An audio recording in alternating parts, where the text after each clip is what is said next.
నమస్తే, welcome to our channel. ఈరోజు మనతో పాటు స్టూడియోలో రెడీగా ఉన్నారు సుశ్రుత ఆయుర్వేద హాస్పిటల్ డాక్టర్ జీవి పూర్ణచంద్ గారు. మరి ఉలవల గురించి తెలుసుకుందాం. ఉలవల గురించి ఇప్పుడున్న జనరేషన్కి చాలా మందికి తెలియకపోవచ్చు. నాకు తెలిసి ఉలవచారు ఎలా తయారు చేస్తారు, ఉలవచారు గురించి తెలుసు, కానీ ఉలవల గురించి, ఉలవలు చేసే ప్రయోజనం గురించి చాలా మందికి తెలియదు. దాని గురించి తెలుసుకుందాం. అసలు హెల్త్ బెనిఫిట్స్ ఏమైనా ఉంటాయా, ఉలవల వల్ల మనకి ప్రయోజనం ఏమైనా ఉందా, లేక హానికరం ఏమైనా ఉందా, ఎక్కువ తక్కువ ఎంత క్వాంటిటీ తీసుకోవాలి అనే విషయాలు కూడా మనం తెలుసుకుందాం. నమస్తే డాక్టర్ గారు. నమస్తే అమ్మా. సార్, ఉలవలు ఇప్పుడు అసలు పండుతున్నాయంటారా, దొరుకుతున్నాయి అంటే రేర్గా కనిపిస్తున్నాయి. ఆ పంట వల్ల ఏమన్నా ప్రయోజనం ఉండి రైతులు పండించడానికి ఇంట్రెస్ట్ చూపిస్తున్నారా, హెల్త్ బెనిఫిట్స్ ఏమైనా ఉన్నాయా ఉలవలు తీసుకోవడం వల్ల? ఏంటి సార్ అసలు ఉలవలు ఇంగ్లీష్లో ఏమంటాం మనం? హార్స్ గ్రామ్ అంటాం. ఎందుకని హార్స్ గ్రామ్ అంటున్నాము? వాటిని మనం గుర్రానికి గుగ్గిళ్ళు లాగా ఉడికించి పెడతారు కాబట్టి హార్స్ గ్రామ్ అన్నాడు ఇంగ్లీష్ వాడు. సరే, మరి మనకి గుర్రాలు మనవి కాదు కదా యాక్చువల్గా. తర్వాత కాలంలో మనకు వచ్చినాయి, కానీ మనకి గుర్రపు సంపద కన్నా మనకి గేదెలు ఆవులు వీటి సంపద మనకి ఎక్కువ. సో మన వాళ్ళు గేదెలకి, ఆవులకి, లేకపోతే శ్రమపడేటువంటి జీవులకి ఉలవల్ని పెట్టేవాళ్ళు. ఎందుకు ఉలవలు మాత్రమే ఎందుకు పెడతారు అంటే, అన్నం వండి పెట్టరు, గోధుమలతో వండి పెట్టరు, జొన్నలతో వండి పెట్టరు, మరి ఉలవలు ఎందుకు వండి పెడతారు?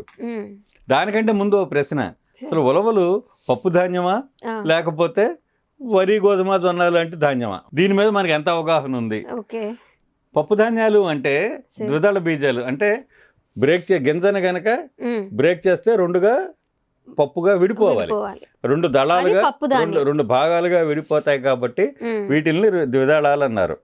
ద్విదళాలనే బైదళాలు అంటారు. బై అంటే రెండు, బైదళాలు అంటే రెండుగా విడిపోయేటువంటి, రెండు భాగాలుగా విడిపోతే పప్పులుగా అవుతుంది కాబట్టి దీన్ని మనం బైదళాలు అన్నారు.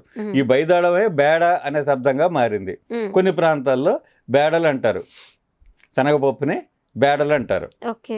శనగ రెండుగా చీలుతుంది, కానీ ఉలవ అట్లా రెండుగా చీలేది ద్రవ్యం కాదు.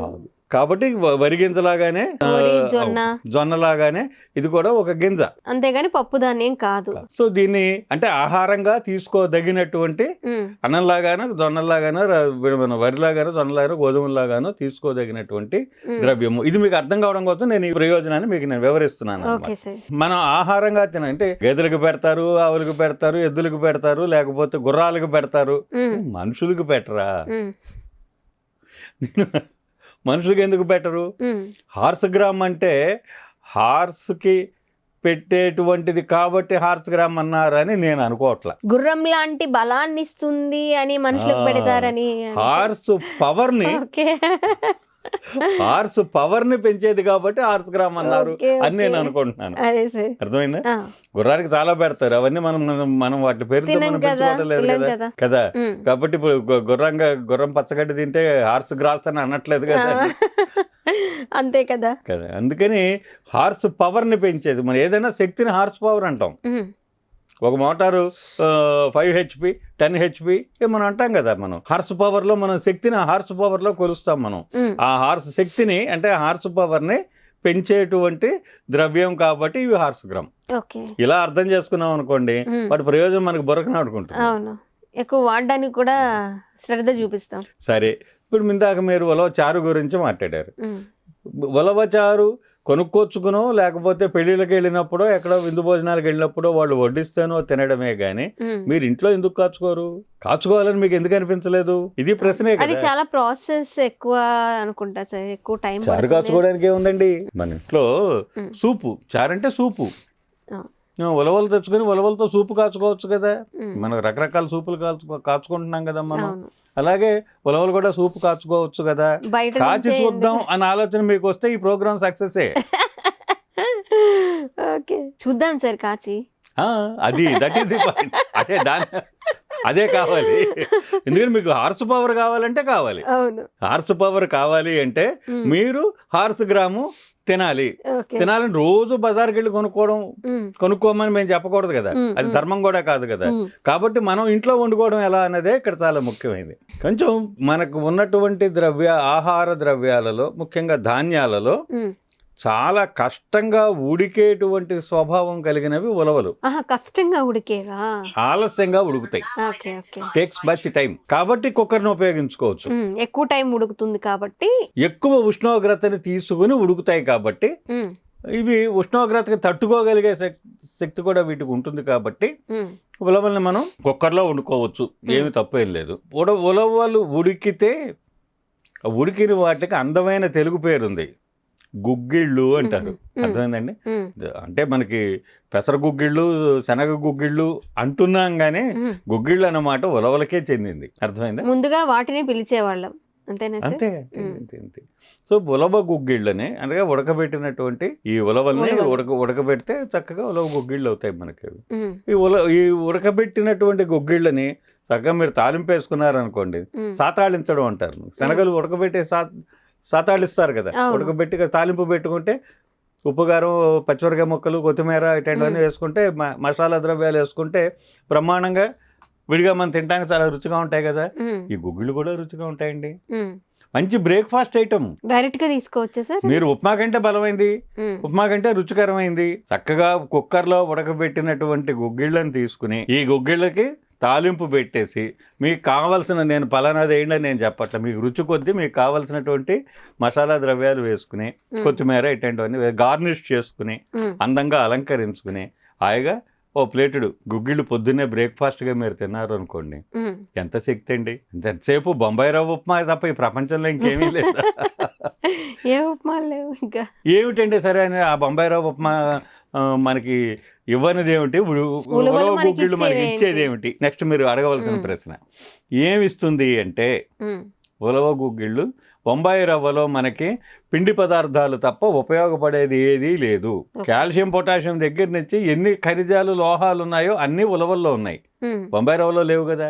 లేదు, ఇంకా మీకు బాగా కావాలంటే ఉలవల్ని కూడా మీరు మరపట్టించుకుని, మిక్సీ పట్టుకుని, లేకపోతే రవ్వ పట్టించుకుని రవ్వలాగా చేసుకుని ఉప్మా వండుకోండి. ఉలవలు ఉప్మా ఎందుకని బాగోదు?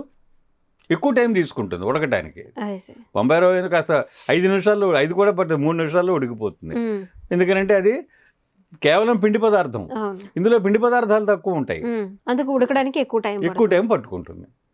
కానీ దీంట్లో అన్ని పోషక విలువలు దీంట్లోనే. అందుకనే దీని హార్స్ పవర్, మనిషికి మనకు హార్స్ పవర్ని పెంచేందుకు కావాల్సిన ఖనిజాలు, లవణాలు అన్నీ ఉన్నాయి దీంట్లోనూ. హాయిగా ఉప్మా చేసుకుని తినచ్చు. ఇది ఒక పద్ధతి. ఈ ఉడకబెట్టినప్పుడు నీళ్లు కాస్త పోసి కదా మనం కుక్కర్లో పెట్టుకున్నాం, మిగిలిన నీళ్లు ఉంటాయి కదా, అదే చారు. దానికి తాలింపు పెట్టుకుంటే మీకు ఉలవచారు అయిపోయింది. ఉలవచారులో ఉలవల్ని ఉడకబెట్టిన తర్వాత గుగ్గిళ్ళని రుబ్బి అందులో ఏం వేరు, కేవలం ఉలవ నీళ్లే. ఉడకబెట్టిన ఉలవలలోంచి యువతలకు వచ్చిన నీళ్లు ఏవైతే ఉన్నాయో అదే మీకు రసం, ఉలవచారు. కాయగా అన్నంలో పోసుకుని తినండి. లేదా మంచి సూపు, 2 ములక్కాడ ముక్కలు కూడా వేసుకుని బ్రహ్మాండంగా మీకు కావాల్సిన పద్ధతిలో రసం కాచుకుని తాగండి, లేదా సూపు కాచుకుని తయారు చేసుకుని తాగండి. ఆ నీళ్ళని పారబోయిన అవసరం లేదు, పారబోయొద్దు కూడాను. ఇటు ఉలవలు తిందాము, ఉలవ రసాన్ని మనం తీసుకుందాం. ఉలవలు కందిపప్పు, మినపప్పు, పెసరపప్పు, శనగపప్పు ఇవన్నీ సమానంగా ఏ పప్పుగా ఆ పప్పు పావు కిలో కలిపేసేసి, దేనికది విడివిడిగా దోరగా పైపైన వేయించి మిక్సీ పట్టేసి, సమానంగా ఎంత కావాలో అంత మిరపకాయలు కూడా వేసి మిక్సీ పట్టి తగినంత ఉప్పేసి చేసుకుంటే మనకి ఉలవ సున్ని పొడి తయారవుతుంది. కేవలం ఉలవలతో కూడా సున్ని పొడి తయారు చేసుకోవచ్చు. నిజంగా ఒక చెంచాడు ఉలవల సున్ని పొడి గనక మనం తింటే మీకు మళ్ళీ సాయంత్రం దాకా ఆకలేదు, అంత దండిగా ఉంటుంది. ఎవరైనా తినొచ్చు సార్? ఎవరైనా తినొచ్చు. అయితే జీర్ణ శక్తి బలంగా ఉండాలి, దాన్ని అరిగించుకోవాలి. ఉడకడానికి ఎలా టైం పడుతుందో అది అరగడానికి కూడా అంత టైం పడుతుంది. మీరు మంచి పాయింట్ చెప్పారు. ఉడకడానికి ఆలస్యంగా టైం తీసుకునేవి అరగడానికి కూడా టైం తీసుకుంటాయి.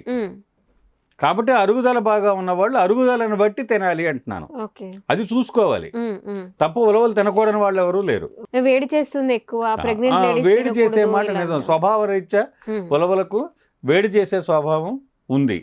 అందుకని చలవ చేసే వాటితో కలిపి తీసుకోవాలి. చలవ చేసేవి ఏమున్నాయి మనకి, మనం వండుకున్న వాటి అంటే ధనియాలు, జీలకర్ర, కొత్తిమీర ఇలాంటి వాటితో కనుక మనం వాటిని వండుకుంటే మనకి చాలా తేలిగ్గా అరుగుతాయి, ఏ ఇబ్బంది పెట్టవు. మిరపకాయల కన్నా మిరియాల పొడి వేసుకుంటే ఇంకా చాలా తేలిగ్గా మనకి అరుగుదల వస్తుంది. బాగుంటుంది. సో ఈ horse power of the body, um, శరీరంలో అణువణువు శక్తిమంతం అవడానికి ఉలవలు దోహదపడుతున్నాయి. కాబట్టి వినికిడి శక్తి పెరగాలన్నా, ఉమ్, కంటి చూపు పెరగాలన్నా, ఓ, మేధాశక్తి పెరగాలన్నా, అన్ని శక్తులు, శరీరమైన సమస్త శక్తులు పెరగడానికి ఉలవలు తోడ్పడతాయి. ఓకే. బాడీలో దేనికి పవర్ పెరగాలన్నా ఏ పవర్ పెరగాలన్నా పెరగాలన్నా ఉలవలు ఉలవలు ఉపయోగపడతాయి. ఉపయోగపడతాయి. కాబట్టి అది ఎప్పుడో సరదాగా విందు భోజనాలకు వెళ్ళినప్పుడు ఉమ్, వేసేటువంటి కొద్దిగా చివరిలో వడ్డిచ్చేటువంటి స్పెషల్ ఐటమ్ స్పెషల్ ఐటమ్గా మనం ఉలవచారులు మాత్రమే తినడం కాదు సుమా. అది మనం ఇంట్లో తయారు చేసుకోదగినది. మీకు మీరు నెలకు సరిపడ సరుకులు కొనే చోట ఓ అరకిలోనో పావు కిలోనో ఉలవలు కూడా కొనడాన్ని అలవాటు చేసుకోండి. వాటిని మనం ఎదిగే పిల్లలకి, ముఖ్యంగా ఇల్లు కడుతున్నాం అనుకోండి, ఇల్లు కడుతున్నప్పుడు సిమెంటు, ఇనుము, ఇటుక అన్నీ కావాలి కదా. అట్లాగే శరీరం ఎదుగుతున్నటువంటి శరీరానికి కూడా మనం దృఢమైనటువంటి ఇనుము, దృఢమైనటువంటి ఇటుక, దృఢమైనటువంటి సిమెంటు మనం ఇవ్వాలి కదా. ఆ డ్యూటీ ఉలవలు తీసుకుంటుంది. దృఢంగా ఉంటే అన్ని కలపాలి, వీటికి ఏం అవసరం లేదు. ఉలవలు కలిపితే చాలు, అన్నీ వచ్చేసాయి. మనం కొత్తగా చెప్పిన పాయింట్ ఏమిటంటే, కొత్త అందరికీ తెలిసిందే కానీ చేయటం లేదు. నొక్కి చెప్తున్న పాయింట్ ఏమిటంటే, మీరు ఉలవలతో కందిపప్పు, పెసరపప్పు, శనగపప్పులతో ఏమేమి వండుకుంటారో అన్నీ ఉలవలతో కూడా వండుకోవడానికి ప్రయత్నం చేయండి. చేతనైతే ఉలవ గారెలు వేసుకోండి, చేతనైతే ఉలవ దోశలు వేసుకోండి. చేతనైతే కాదు, ఉలవ దోశలు ట్రై చేయండి, ఉలవ గారెలు ట్రై చేయండి, ఉలవ బజ్జీలు ట్రై చేయండి, ఉలవ పునుగులు ట్రై చేయండి. రాగి పిండితో ఏమేమి ఐటమ్స్ చేస్తున్నారో అలా ఇప్పుడు ఉలవలతో కూడా మనం చేసుకోవడం అలవాటు చేసుకోవాలన్నమాట. ఇంకా బాగా చేయడానికి ఏం కలిపితే బాగుంటుందో, కాస్త బార్లీ పిండి కలపడం, సగ్గుబియ్యం పిండి కలపడం, కాసిన అటుకులు కలపడం, దోశ స్మూత్ గా రావడం కోసం ఇలాంటి ఉపాయాలు ఇవి టెక్నిక్స్. టేస్ట్ మాడిఫైయర్స్ కలపడం. టేస్ట్ మాడిఫైయర్స్ అంటే బజార్లో దొరికే మళ్ళీ కెమికల్ ఓరియంటెడ్ కాదు. టేస్ట్ మాడిఫైయర్స్ కొత్తిమీర, ధనియాలు ఇటువంటి టేస్ట్ మాడిఫైయర్స్. ఓకే సార్, ఉలవల గురించి తెలియని వాళ్ళకు కూడా, అంటే దానివల్ల హెల్త్ బెనిఫిట్స్ ఏమన్నా, ఒక రుచికరమైన ఆహారము లేకపోతే పూర్వము పెద్దవాళ్ళు మరి పరిచయం చేసిన ఆహారంగా తీసుకోకుండా మీరు అన్నట్లుగా ఇంట్లో ఏం కావాలో తీసుకోవడానికి మార్కెట్కి వెళ్ళినప్పుడు ఉలవలు కూడా తీసుకొచ్చుకుంటే మనం ఆరోగ్యాన్ని కొని తెచ్చుకున్నట్లే. అంతే అంటారా సార్? అంతేగా, ఆరోగ్యాన్ని తెచ్చుకున్నట్లే. ఉలవలు తెచ్చుకుంటే ఆరోగ్యాన్ని తెచ్చుకుంటే. మీరు ఇందాక వాడిన పదం మంచిది, కొని తెచ్చుకోవడం. మంచిని కొని తెచ్చుకోవాలి, కోరి తెచ్చుకోవాలి. ఇప్పుడు అలా కాకుండా అనారోగ్యాలని మనం కొనుక్కొని చక్కగా బయటకు వెళ్ళిపోయి వేలు ఇచ్చేసి తెచ్చేసుకుంటున్నాం. అలా కాకుండా తక్కువ బడ్జెట్ తో తక్కువ మోతాదులో తెచ్చుకొని ఎక్కువ ఆరోగ్య ప్రయోజనాలు పొందేవి ఉలవలు. సో ఖరీదైనవేం కాదు, అంత విపరీతమైన ఖరీదేమీ ఉండవు. దీన్ని చక్కగా మనం ఉపయోగించుకోవచ్చు. అంటే మనం జొన్నలు, రాగులు, సజ్జల గురించి ఎంత మనం ప్రచారం చేశామో ఉలవల గురించి కూడా ప్రజల్లోకి అవగాహన కలిగించేందుకు మనం మన చిన్న ప్రయత్నం సార్ చేస్తున్నాం. Okay, thank you so much sir.